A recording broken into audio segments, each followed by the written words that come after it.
सभी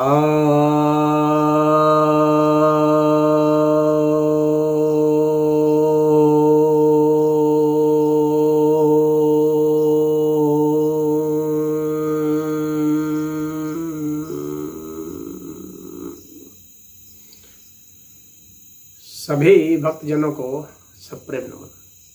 भक्तों, आज आपकी जिज्ञासाओं का कुछ समाधान लेकर आया हूँ। एक जिज्ञासा आई है। जिज्ञासा क्या कहेंगे, यह एक तरह का मजाक उड़ाना है, लेकिन चलिए इसका भी हल बताता हूँ। इन्होंने पूछा है कि हिंदू देवी देवताओं के अस्त्र शस्त्र पुरातन है, आधुनिक नहीं है। अब वे कौन से हथियार रख रहे हैं? क्या वे उन पुराने हथियारों से आज के लोगों का सामना कर पाएंगे?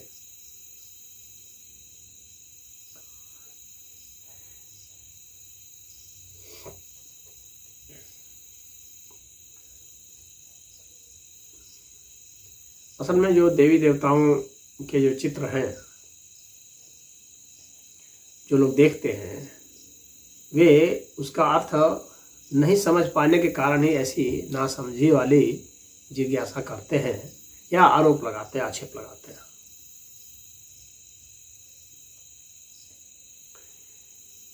जो चित्र है उसमें महत्वपूर्ण वे हथियार नहीं है, बल्कि उसके पीछे दिखलाने का मतलब है शक्ति का। वह शक्ति को प्रदर्शित करने के लिए कि वे शक्तियां हैं और उन शक्तियों के माध्यम से दंड दिया जाता है, और भिन्न भिन्न प्रकार की शक्तियां हैं और भिन्न भिन्न प्रकार से दंड दिए जा सकते हैं।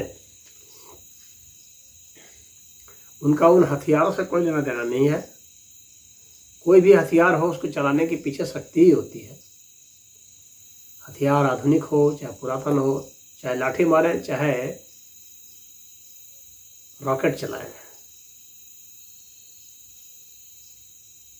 कोई भी हथियार होगा उसके पीछे शक्ति ही काम कर रही होगी।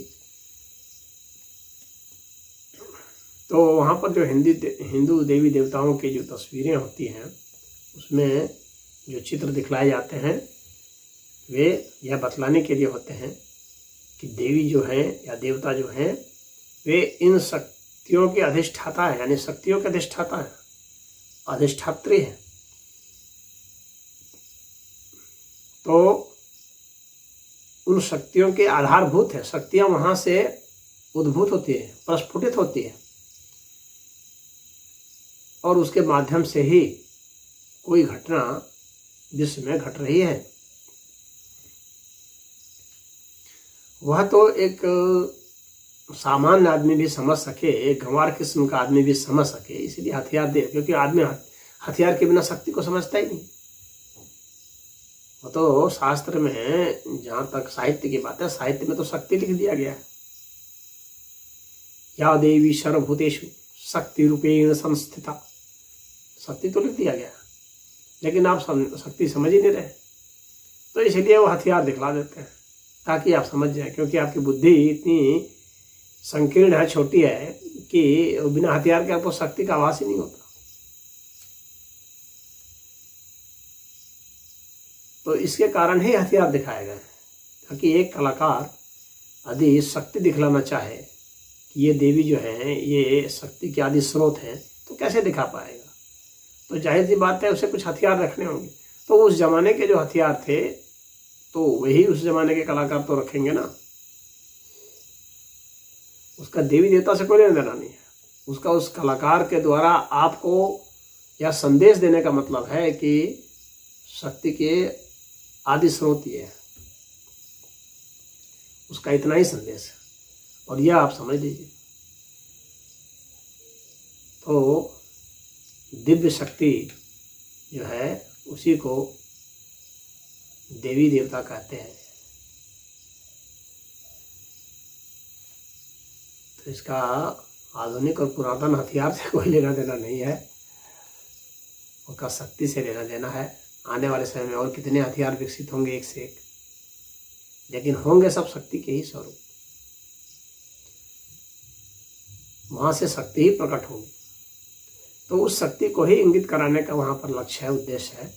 यह भाव आपको समझना चाहिए, न कि जिस तरह का चित्र बना हुआ है उस तरह की देवी देवता है। यदि आप ऐसा सोचते हैं कि ऐसा चित्र बना हुआ है तो देवी देवता ऐसे ही है, तो ऐसा नहीं है, वैसे नहीं है।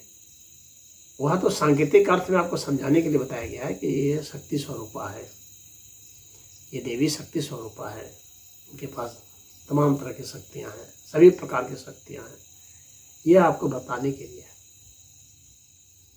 हरि ओम।